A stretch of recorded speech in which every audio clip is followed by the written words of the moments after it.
Olá, eu sou o Pedro Granger. Sinceramente, eu acho ótima ideia que eu sou este podcast, mas depois dei um saltinho ao meu. Foi como foi o podcast das canções, onde os artistas da música portuguesa vêm contar a verdadeira história por detrás das suas músicas. RFM.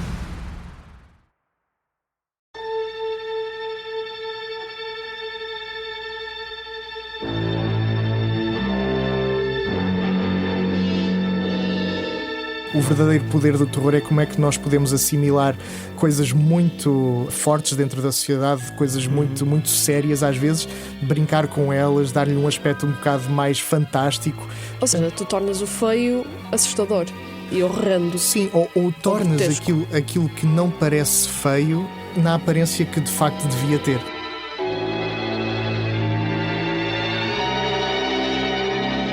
Olá a todos e bem-vindos à nossa Watch Party, o podcast de cinema e séries da Renascença, feito por 3 jornalistas que nas horas vagas consomem muito conteúdo para vos dizer o que não podem perder. Eu sou Inês Braga Sampaio e depois de ver o The Ring, ainda pré-adolescente, durante uns bons meses tinha demasiado medo de me levantar de noite porque via a Samara ao fundo do corredor. Foi o meu primeiro e último filme de terror. Eu sou o João Malheiro e vi os filmes do Alien com 10 anos como quem via um filme da Disney. E eu sou a Daniela Espírito Santo e tenho tanto receio de filmes de terror que para mim quase tudo se classifica assim. De Terminator para baixo, sempre a descer. No entanto, sou fã de Doctor Who, que tecnicamente é uma série de crianças. Alguns dos melhores de episódios de Doctor Who são mais terror do que outra coisa. E são os meus preferidos, por isso Exato. Não sei o que é que isso significa. Mas como já perceberam, vamos dedicar este episódio ao terror. Não estivéssemos já em pleno outubro, a pouco tempo do Halloween. O João Malheiro aqui está aos saltos para poder falar de filmes assustadores, mas temos connosco um convidado que também é um verdadeiro perito. Começou a adorar filmes quando o pai o levou ao clube de vídeo com apenas 8 anos, o que pode explicar porque é que tem uma coleção invejável de cassetes VHS. Depois de ter visto A Noite do Espanto, o original de 1985, apaixonou-se pelo cinema de terror, mas hoje, se lhe perguntarem qual é o filme favorito, dirá com certeza o Evil Dead 2. Licenciou-se em Comunicação Social e de facto tem comunicado muito sobre cinema, colabora com o podcast VHS na rubrica Direto para Vídeo, onde desenterra cassetes raras e desde 2019 é o curador e programador das sessões de cinema Passos no Escuro, que decorrem no Passos Manuel, no Porto. Falámos de José Santiago. Bem-vindo ao podcast. Muito obrigado, sou eu. Tudo isso é verdade, ninguém mentiu. Ótimo. Ainda bem. Passámos o fact-checking. Já vamos falar melhor sobre o Passos no Escuro e sobre como o cinema de terror consegue atrair tanto público, mas primeiro vamos às novidades da semana. Numa semana em que se celebra o Halloween, há muito terror a estrear em sala esta semana, mas atenção que há mesmo bastante variedade, por isso fiz aqui uma compilação mini de vários filmes que podem ver já esta quinta-feira. Podem optar por Alpha, um dos filmes que competiu em Cannes este ano, realizado por Júlio Ducournau, que já venceu o Palme d'Or pelo seu filme anterior, Titan. Este Alpha insere-se no género de body horror e fala de uma adolescente que, depois de fazer uma tatuagem, pode ter contraído uma doença sanguínea que vai alterar-lhe o corpo. Se gostam de animais de estimação, têm a alternativa de Good Boy, Fiel até à Morte, um filme da perspectiva de um cão que tem de salvar os seus donos de uma casa assombrada por fantasmas. E se preferem apenas um slasher com muito sangue, podem ver Os Estranhos, capítulo 2. São as nossas sugestões para um Halloween mais assustador. São as tuas sugestões para um Halloween Sim, mais em particular. E esta quinta-feira estreia-se finalmente o filme português O Riso e a Faca. O filme conta com Sérgio Coragem no papel de um português que viaja para a África Ocidental para trabalhar na construção de uma estrada entre o deserto e a selva. Pelo meio, entranha-se nas dinâmicas neocoloniais da região. Mas o maior destaque vai mesmo para Cléo Diara, a atriz cabo-verdiana que conquistou o prémio de melhor atriz na categoria Un Sans Regard no Festival de Cannes. Um épico português de 3 horas e meia que tem recebido muita atenção internacional e que chega esta quinta-feira aos cinemas. E para quem gosta de um bom clássico, há um grande regresso às salas. Falo de Regresso ao Futuro, que a partir desta quinta-feira pode ser visto em sessões IMAX, numa versão restaurada para celebrar os 40 anos desta comédia de Robert Zemeckis.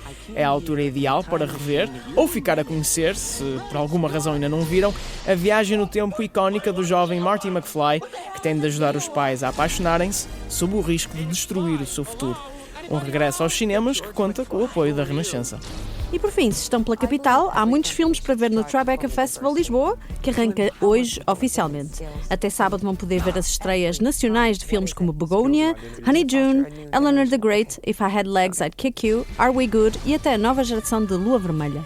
Há igualmente muitas talks e podcasts para ver em palco, com convidados nacionais e internacionais como Giancarlo Esposito, Meg Ryan, Eddie Falco, Verónica Falcone, Daniela Roy, Mariana Vanzeler, Dino Santiago e Joaquim de Almeida. E o Watch Party, é verdade. Como assim? Nós, eu, tu e a Inês Braga Sampaio vamos estar na sexta-feira. Apareçam para ver o nosso podcast ao vivo numa conversa com o realizador Ruben Alves pelas 7h45 no palco da Studio. Eu não vi a série da Studio, mas vou estar num palco chamado The Studio. Acho que tens até lá para ver a série da Studio. Não sei se tenho tempo, mas estejam atentos ao feed do Watch Party nos próximos dias para ficarem a saber tudo desta segunda edição do Tribeca Festival Lisboa. É a nossa estreia ao vivo. É verdade. Mas por agora regressamos ao Porto para falarmos sobre o Passos no Escuro e filmes de terror.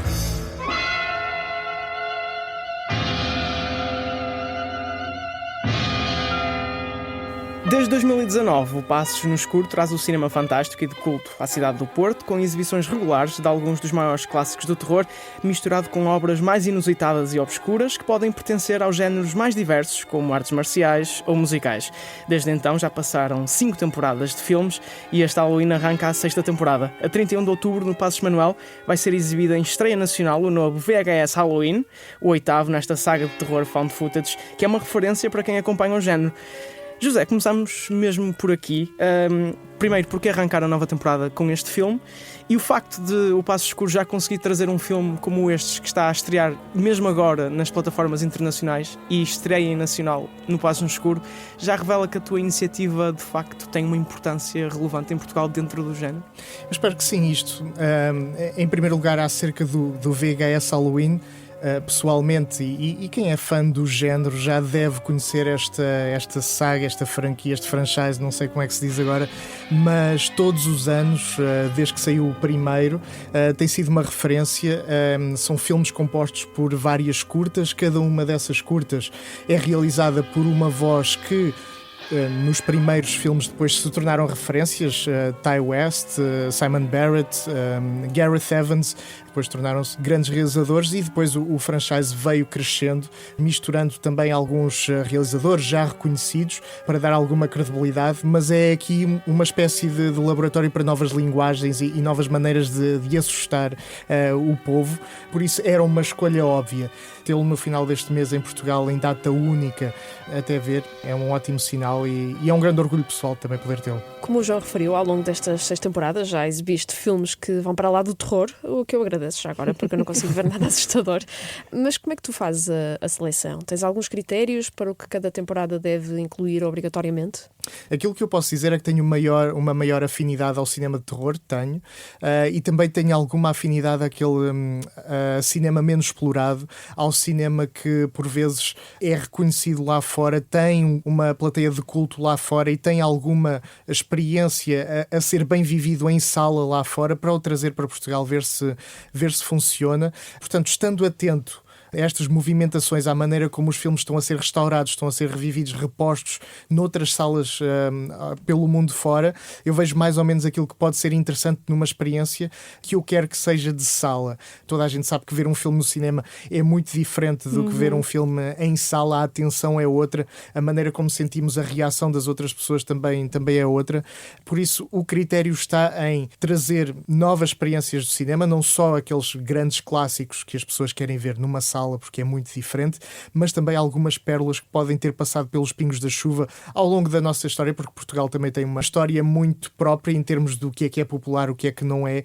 Os públicos também mudaram, a maneira como os públicos vivem os filmes também mudou. Então se calhar está na altura de puxar aqueles filmes que cá não tiveram esse lançamento e não tiveram a oportunidade de ser vividos como o público agora tem a inteligência emocional ou se calhar um maior mundo para poder julgá-los e trazê-los de volta e ter estas experiências de descoberta e de nostalgia também, porque não? Já são 6 temporadas, né? E 6 anos de Passos no Escuro. Quais foram os grandes desafios que enfrentaste? Em primeiro lugar, eu não sabia nada do que era programar um filme. Eu já tinha uma grande afinidade com o Passos Manuel na cena clubbing. Sabia que eles tinham aquele auditório levava muitos concertos, menos cinema, mas já tinha com algumas passagens de festivais por lá. E eu, por intermédio de um amigo que teve maior ligação com o Passos Manuel, propus esta ideia de gostava de passar alguns filmes que não têm outro lugar no país, quanto mais no Porto, e fazê-lo de uma forma regular aqui. Eu tenho os Blu-rays, bora fazer isto. E eles disseram, olha, não é assim que funciona, tu não podes pegar num filme e passar o disco e está tudo. Não, há aqui coisas a conseguir, há os direitos dos filmes, temos que fazer aqui algumas movimentações para ter autorização de passar os filmes. E foi aí que eu comecei a descobrir, ok, tenho que ir atrás das editoras, atrás das produtoras, às vezes dos autores dos filmes, e é por isso que por vezes os filmes ou a calendarização não é a ideal, no sentido de não serem todos os filmes que eu quero levar lá, porque especialmente em filmes antigos é preciso muita garimpagem, saber onde é que estão os direitos destes filmes. Muitos deles já foram abandonados, perderam-se, e temos que ir atrás de quem é que andou ali a herdar os direitos de quem para conseguir ter uma exibição. Portanto, houve um processo de ensinamento muito grande depois de saber que de facto não, tens que pagar direitos. Okay, e continuas a ser só tu a fazer este trabalho de investigação, quase. Continua a ser só eu a fazer isto. Alguns dos filmes, por exemplo, não passaram para o digital em Portugal, ficaram só presos em VHS, e depois, quando passou para DVD, estes filmes não foram editados porque foram vistos como não sendo comercialmente viáveis, portanto não passou para o formato de DVD. E sempre que há um novo formato, sempre que há um novo formato, há filmes que caem e não passam. Muitos dos filmes que eu exibo não tinham legendas em português digitalizadas, só estavam em VHS. Portanto, também tenho muito trabalho de legendar estes filmes, de fazer a tradução e legendagem. É um one-man show feito com muitos amigos também. Tenho a felicidade de me juntar a gente muito criativa e gente que sabe andar nisto, e eu sou só um veículo para deixar que todas estas pessoas trabalhem através de mim. E lá está, tudo aquilo que nós queremos de uma sessão do Passos no Escuro bem feita é uma que não tem prejuízo. A partir daí está tudo vai sempre a ganhar. Sim. Na última temporada tiveram uma parceria com o Motel X. Eu vi essa sessão de cinema feminino, curtas-metragens. Vão ter algo parecido nesta temporada? Estás à procura de fazer ainda mais parcerias com outros festivais, até quem sabe alguns internacionais? Eu espero que sim. Aliás, foi um momento de grande orgulho pessoal. É claro que eu sempre contactei o Motel X, portanto o Motel X sabia de nós, sabia que estávamos no radar e o que estávamos a fazer, mas a certa altura o Motel X viu que de facto neste projeto havia pernas para andar e havia aqui uma dimensão que se quis associar também, e com a entrada do Motel X abre-se também uma porta para os grandes talentos portugueses a fazer terror ou a fazer algo dentro do género em Portugal. E portanto a sessão de estreia, pelo menos de forma programática, foi uma sessão de terror no feminino. Não sabíamos que havia tanto talento feminino a fazer terror, sabíamos que estavam a trabalhar na indústria, sabíamos que havia muitos temas a ser trabalhados por mulheres dentro do cinema, mas o terror é de facto uma surpresa. Ver este tipo de novas vozes é entusiasmante, e é algo que eu quero colocar sempre nas sessões do Passos no Escuro. E sempre que houver oportunidade para um cineasta passar a sua curta-metragem antes de uma sessão do Passos no Escuro, se enquadrar dentro da temática, nós temos ali o espaço para eles. É só contactar o Passos no Escuro que nós temos todo o gosto em exibir. E quanto à parceria, esperemos que continue. Vamos continuar também este ano. Seguimos fortes, o terror segue forte, e acho que há uma grande margem para conseguirmos expandir esta onda, ou pelo menos esta vaga de novas linguagens de cinema independente para as salas independentes também. Ora bem, eu sei que já me confessei, não gosto de ver terror quase nenhum. Porquê é que o terror é tão popular? Já que eu não entendo.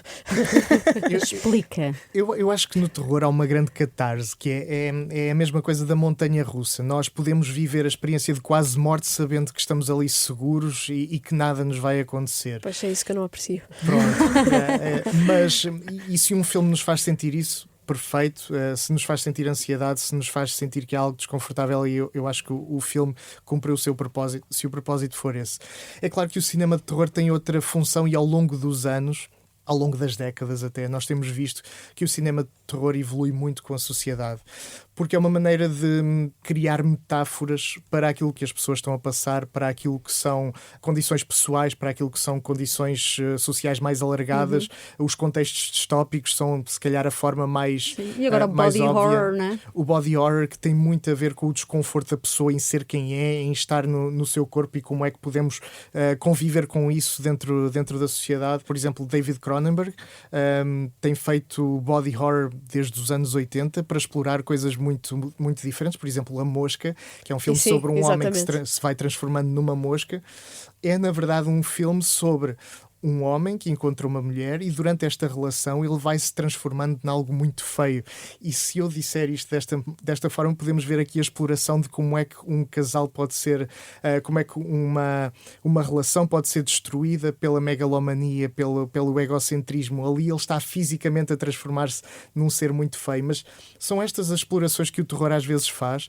O Get Out é se calhar o exemplo mais popular dos últimos anos, porque fala de forma também muito aberta sobre a maneira como há uma cooptação de outras raças, como é que pode haver uma maneira de elas serem absorvidas ou assimiladas sem serem tidas em conta para viver em conjunto. Portanto, há aqui várias coisas onde o terror, e eu acho que é aí que surge o verdadeiro poder do terror, é como é que nós podemos assimilar coisas muito fortes dentro da sociedade, coisas muito, muito sérias às vezes, brincar com elas, dar-lhe um aspecto um bocado mais fantástico. Ou seja, no fundo, uma espécie de literalização e até hiperbolização do que já acontece, não é? Ou seja, tu tornas o feio assustador e horrendo. Sim, ou tornas aquilo que não parece feio na aparência que de facto devia ter. Porque há muita coisa que pode estar normalizada e que pode já estar tão intrínseca dentro da sociedade que nós não vemos às vezes a aparência grotesca que ela pode ter quando subvertida para um extremo, e o terror mostra esse extremo. E depois tem aquele cavalo de Troia, como eu gosto de dizer, que é com a diversão, com o aspecto mais folclórico e grotesco, depois chega a um público que se calhar não iria ver um filme político ou um filme social ou um filme mais sério, mas fica ali com a mensagem entregue e fica com outras leituras. Estás-me a conseguir convencer a dar uma segunda hipótese ao terror no geral. E atenção que a última coisa que eu quero fazer é convencer pessoas. Menos a comprar bilhetes, isso eu quero, mas convencer de gosto acho que é... Se calhar tenho uma visão muito clichê do terror, que se calhar tenho que rever, não é? De que o terror é um bocado violência gratuita. Também há. Pois, e já que estávamos a falar sobre isso, e já falamos sobre o Noite do Espanto e o Evil Dead 2, se eu quisesse ver um filme de terror clássico agora no Halloween, o que é que me recomendavas? Se eu tivesse que recomendar um filme para o Halloween, eu diria A Noiva de Frankenstein. Okay. O original. Não porque temos um próximo filme do Guilherme Del Toro aí a chegar ao Netflix em novembro, acerca da história de Frankenstein, novamente a história de Frankenstein de Mary Shelley, mas também porque é um excelente filme e é um excelente complemento àquilo que o filme original queria passar. Um filme de 1935, já agora. De James Whale, se não me engano. Sim, James Whale fez os três primeiros. Exatamente, James Whale. São das primeiras sequelas. E é um excelente filme exatamente sobre, por exemplo, a conversão. Querer uma parceira à força, uma parceira que seja como nós, como o monstro de Frankenstein queria ter a noiva, para efeitos desastrosos. E, acima disso, podemos ver também outra característica do monstro, um monstro se calhar mais comunicativo, e como é que ele pode ser empático, ou a maneira como às vezes as pessoas se sentem monstros, mas aos olhos da pessoa certa podem ser de facto encarados como alguém absolutamente normal e aceite. Se calhar só estamos no meio das pessoas erradas. Portanto, eu gosto muito não só do aspecto estético da Noiva de Frankenstein, mas acho que é um complemento ainda maior do que o próprio Frankenstein de James Whale. Acho que é um filme melhor, acho que é um filme mais redondinho. Acho que sim, era a sugestão que eu dava. Para lá do Passos no Escuro, também tens esta rubrica que também tem uma página no Instagram, que é o Direto para Vídeo. Como e onde é que arranjas tantos VHS? Boa pergunta. Como sempre, começa tudo com ei que giro, encontrar uma cassete numa feira e pensar eu alugava isto quando era puto, vou levar. E depois há outras que eu alugava, e depois começo a ver estas cassetes e começo a ficar com todas as cassetes que vou vendo ou pelas feiras ou pelos caixotes do lixo. Ou mais tarde, e isto é um bocado extremo, começo a ir ver videoclubes que já fecharam, contactar os donos e saber o que é que aconteceu àquelas VHS e ficar com elas. E portanto tenho um acervo de centenas de cassetes, se não mais de 1 milhar de cassetes, e acho que são ali cápsulas de um passado. Os filmes são os mesmos, mas depois há outras coisas que estão nas cassetes que causam outras lembranças, que são os trailers dos filmes que podíamos encontrar no videoclube, e a maneira como estes trailers estavam legendados sou muito sintoma da época também. Os nomes estavam muito mal escritos sempre, não havia fact-check nenhum que dizer quem eram os atores, os realizadores. As traduções eram às 3 pancadas porque os padrões também não eram os maiores, pouca gente sabia inglês ou menos gente sabia inglês. E as capas das VHS às vezes. E as capas das VHS eram muito mais estilizadas, também havia outro carinho, porque lá está, quando o filme saía do cinema era só ali que podia vender. É isso. Pronto, isto para dizer que o que foi uma coisinha, transformou-se num monstro descontrolado e agora tenho estas cassetes todas, mas também nos formatos 4K e Blu-rays também tenho tudo.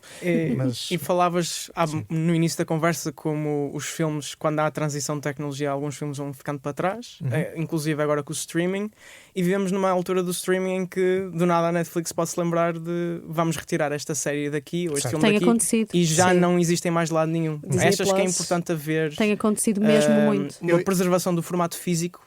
Sem dúvida, isso é uma resposta óbvia. Nós não estamos presos ao streaming. Atenção, o streaming existe, ficamos presos da comodidade ou do comodismo. E isso levou-nos a que quando alguém diz vi este filme, a pergunta seguinte seja em que plataforma, em vez de ser onde, só onde. Sim. E é claro que as pessoas com o comodismo, que não vou censurar, é ótimo, sou refém do comodismo também, passaram a ir às plataformas ver o que é que há, o que é que não há, se não há, resignam-se ou não existe e pronto. Agora, o que é que acontece? Em Portugal especificamente deixou de haver comercialização de formato físico. Simplesmente não há nenhuma dia loja... chegamos, acordamos, fomos à FNAC e não havia Sim, DVD. exato. Isto não é para me gabar. Eu estive em Paris recentemente, eu fiquei de boca aberta com a secção da FNAC de DVDs e Blu-rays, que é gigantesca, é o tamanho de quase uma FNAC portuguesa. E não é só Paris, aliás, acho que é só Portugal, porque em Espanha o mercado está muito forte, em França está muito forte, na Alemanha Como está é que muito tu forte. justificas isso? Consegues perceber algum Eu tenho uma fenómeno? eu acho que há uma justificação, a minha é esta, sem qualquer base científica, sem estatísticas, mas acho que Portugal foi dos poucos países da Europa onde não houve nenhuma regulação da pirataria quando ela existiu. Nos outros países, as pessoas recebiam mesmo cartas em casa, e eu conheço muitas pessoas que receberam cartas em casa a dizer: fez o download de Game of Thrones episódio X, fez o download deste filme. Portugal sempre se desleixou nisso. E houve sempre aquela sensação de que se eu quero ver um filme, depois saco. Enquanto nos outros países, se eu quero ver um filme, não havendo streaming, as pessoas continuaram a comprar e continuam a haver o hábito de comprar para ter em casa o filme que gostavam. E isto manteve tanto o negócio que em Inglaterra, Alemanha e Itália há mesmo editoras pequenas que estão a fazer o trabalho de ir buscar os filmes que não são de grandes estúdios, restaurá-los e lançá-los, porque sabem que têm esse lançamento. Em Portugal ficámos mesmo sem nada, porque não houve esse hábito de ir comprando, de ficar com os filmes, e agora que há o serviço de streaming, eu não sei se há volta a dar-lhe. Acho que a única volta, e agora vou fazer um full circle para mim outra vez, é, por exemplo, as pessoas começarem a ir a exibições independentes de filmes que não encontrem em outro lado, e eu já tive casos de passar filmes no Passos no Escuro, onde nem sequer há uma versão pirateada, porque só pode haver versão pirateada se houver uma pegada digital ou se alguém o piratear, e às vezes há filmes tão refundidos que ninguém vai piratear esses filmes. Mas sim, ficamos muito em risco de perder filmes na história, e é quase tão grave como o cinema que se perdeu nos anos 20. Perdeu-se muito à custa de incêndios e tudo mais por causa do nitrato. Aliás, toda a primeira gravação do Cleópatra perdeu-se num incêndio. E é irónico que agora na era digital seja também a altura onde se podem perder mais filmes, mais séries, é em comparação com os anos 20, e não tem a ver desta vez com incêndios nem o degradado do material, ou mesmo destruição propositada, porque precisavam de mais espaço em armazém, às vezes destruíam mesmo. Mas é engraçado vermos este paralelismo entre os dois anos 20, 2020 e 1920. A história a repetir-se de formas diferentes. E é com estes loucos anos 20, os de 1900 e os de 2000, que terminamos a nossa conversa. José, muito obrigada por ter vindo à nossa Watch Party, mas ainda não te vamos deixar ir embora, atenção. É verdade, porque temos um desafio para ti, mas antes desse desafio também queríamos desafiar-te a dizer-nos o que é que podemos esperar desta nova temporada de Passos no Escuro. Desta nova temporada devem esperar muito terror, sim, mas também outros filmes de outros géneros, de artes marciais sem dúvida, mas também vão ter ação, vão ter thrillers. Eu espero conseguir os direitos de um dos grandes filmes que foi restaurado agora e que finalmente viu a luz do dia em formato físico. Um filme que há muitos anos que não tinha formato físico, é o The Night of the Juggler, que é um dos grandes filmes dos anos 70, finalmente disponível, e eu quero muito exibir isso no Passos no Escuro. Portanto, podem assistir a vários géneros diferentes, alguns não terror, mas certamente com o seu quê de bizarro e de surpreendente. Mas agora que já nos deste... Não te esqueças então da tua Desculpem. recomendação de 30 segundos. Não. Vamos meter-te mesmo naquela máquina de te puxar de um corpo para o outro. E agora o teu corpo novo vai recomendar-nos um filme ou uma série para ver no fim de semana. Quando quiser. Mas temos 30 segundos. Sim, quando quiser. Eu há pouco tempo, e foi uma grande surpresa para mim voltar a isto, mas eu sabia que não tinha visto alguma coisa do Denis Villeneuve. Já tinha visto todos os filmes, mas não tinha visto o primeiro dele, e o primeiro dele chama-se Incendies, e acho que é um dos filmes mais maravilhosos, arrebatadores, mais deprimentes que eu vi nos últimos tempos, mas eu não podia deixar de recomendar este filme. É um filme muito pouco visto, apesar de ser do Denis Villeneuve. Eu próprio não o tinha visto até há bem pouco tempo, e é um dos grandes filmes deste século, e por isso acho que fica aqui a recomendação. Não é terror, é um filme acerca de Não faz mal, podes continuar. Já tivemos pior. Anda lá, tens 10 segundos para terminar. São os 10 segundos extra. Bónus. é um filme acerca de dois irmãos que vão atrás das origens depois da mãe falecer, mas as surpresas são incríveis e serve depois para mostrar um contexto geopolítico muito difícil. 1 minuto e 5, mas atenção que Diogo Morgado deu 1 minuto e meio, portanto está tudo bem. Sim, estás melhor que o Diogo Morgado. Pensa assim. Pronto. Mais uma vez, muito obrigada ao José Santiago. A 6ª temporada do Passos no Escuro arranca dia 31 de outubro com o filme VHS Halloween no Passos Manuel, no Porto. No próximo episódio vamos ter mais um convidado para falar de cinema e televisão. Marquem no vosso calendário, temos uma nova Watch Party todas as semanas, às quintas-feiras. Até lá podem ouvir este e outros episódios em todas as plataformas de podcast e no site da Renascença em rr.pt. Não se esqueçam de subscrever o feed do Watch Party na app que mais gostam de usar e de enviar as vossas sugestões para o e-mail watchparty@rr.pt.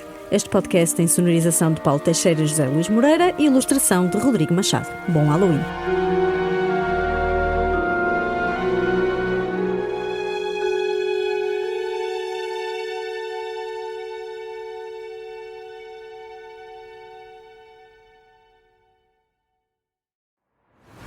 Olá, eu sou o Pedro Granger. Sinceramente, eu acho ótima ideia que ouçam este podcast, mas depois deem um saltinho ao meu. Foi como foi o Podcast das Canções, onde os artistas da música portuguesa vêm contar a verdadeira história por detrás das suas músicas. RFM.